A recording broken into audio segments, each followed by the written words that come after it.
السلام علیکم ورحمۃ اللہ وبرکاتہ نحمده ونصلی علی رسوله الکریم اما بعد فاعوذ باللہ من الشیطان الرجیم بسم اللہ الرحمن الرحیم رب اشرح لی صدری ویسر لی امری واحلل عقدۃ من لسانی یفقهوا قولی ربنا زدنا علما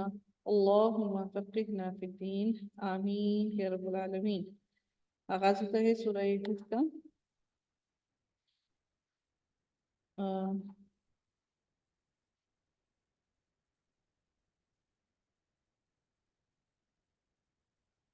اچھا جی، سورہ ہود مکی سورہ ہے اور اس کی آیات 123 ہیں اور اس کے 10 رکوع ہیں۔ اس کا آغاز کرتے ہیں ہم لوگ اللہ تعالیٰ نے اس کا بھی آغاز حروف مقطعات کے ساتھ کیا۔ ہم نے سورہ توبہ کے اندر دیکھا تھا کہ اس میں کوئی حروف مقطعات سے آغاز نہیں ہوا تھا،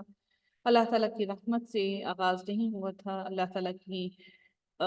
کسی ایسی جاہ و جلال سے نہیں، بلکہ اللہ تعالیٰ نے اس سورہ کا آغاز ہی اللہ رب العزت نے اپنے غیظ و غصے اور غضب کے ساتھ کیا۔ اور اس پوری سورہ کے اندر ہم دیکھتے ہیں کہ جنگوں کا ذکر کیا گیا، منکرین کا ذکر کیا گیا، کافروں کا ذکر کیا گیا، جو دین سے بھٹک گئے ان کا ذکر کیا گیا۔ اس وجہ سے اس سورہ کو ہم اللہ کی رحمت کی دعا کرتے ہوئے ہم نہیں شروع کرتے ہیں۔ آغاز ہوتا ہے اس سورہ کا بسم اللہ الرحمن الرحیم۔ اللہ تعالیٰ پھر سے آغاز کرتے ہیں اس سورہ کا اس کتاب کے بارے میں بیان کرتے ہوئے کہ یہ کتاب اس کی آیتیں حکم والی ہیں اور پھر واضح کر دینے والی ہیں ہر چیز کو جو درست ہے، اور جو اس کو یہ کتابیں لوگوں کو، یہ کتاب اللہ تعالیٰ کی لوگوں کو خبر پہنچا دینے والی ہے درست باتوں کی۔ تو اللہ رب العزت ارشاد فرماتے ہیں کہ تم اللہ کے سوا کسی کی عبادت ہرگز نہ کرنا، میں تمہیں اس ایک رب کی طرف ڈرانے والا اور بشارت سنانے والا بن کر آیا ہوں۔ اور پھر اللہ تعالیٰ یہ بھی ارشاد فرماتے ہیں کہ حضرت نبی کریم صلی اللہ علیہ وسلم نے اور کیا کہا کہ تم اپنے رب کی طرف پلٹو اور اللہ تعالیٰ سے استغفار کرو، معافی مانگو، اور اسی کی طرف تم سب کو رجوع کرنا ہے اور اسی کی طرف تمہیں پہنچنا ہے، کیونکہ وہی اللہ رب العزت ہے جو تمہیں اچھا فائدہ پہنچانے والا ہے، اور وہ تمہیں ہر اچھی چیز کا ضرور اجر عطا فرمائے گا۔ اور جو کوئی بھی تم میں سے اللہ تعالیٰ کی طرف سے منہ پھیر لے گا تو اللہ تعالیٰ اس کو یوم کبیر، بہت بڑے دن کے عذاب سے ڈراتا ہے۔ بڑا دن کیوں کہا گیا ہے کہ اس وقت، اس دن کا ہم جانتے ہیں کہ جو تکلیف والا دن ہے، ایک تو وہ ویسے ہی لمبا ہوتا ہے، وہ وقت گزرتا بہت مشکل سے ہے، وہ گھنٹے وہ گھڑیاں بہت مشکل سے گزرتی ہیں۔ اس کو بڑے دن کا ایک اس لیے بھی کہا گیا کیونکہ اس کی مدت عام ہمارے آج کے دنوں کی مدت سے کئی گنا بڑی ہوگی۔ تو اللہ تعالیٰ کے دن ہمارے دنوں سے کئی گنا بڑے ہوتے ہیں۔ اللہ کا ایک دن ہمارے 1000 سالوں کے برابر کا ایک دن ہے، تو اس لیے وہ دن بہت بڑا ہوگا۔ تو اللہ تعالیٰ اس بڑے دن کے عذاب سے ہم سب کو ڈراتے ہیں، اور یہ بھی ممکن ہے کہ اللہ تعالیٰ اس دن کو اس سے بھی کئی گنا بڑا بنا دے۔